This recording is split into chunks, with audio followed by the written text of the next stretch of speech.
In this video, I'm going to show you how you can easily post videos on TikTok in full screen mode. Be sure to watch the video to the very end so you don't make any mistakes. Let's get started, guys. I'm gonna show you all the process from the beginning, and first off, we need to open up TikTok app.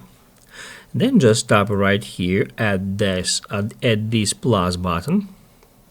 And then you can record a short video, or you can, just like me, upload some from a camera roll.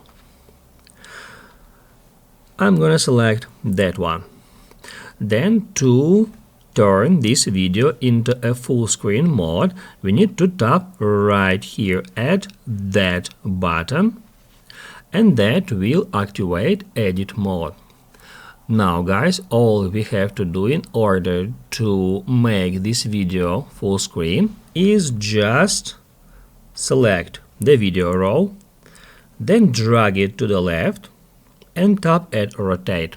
After that, you can hit at next and share this video on TikTok in full screen mode.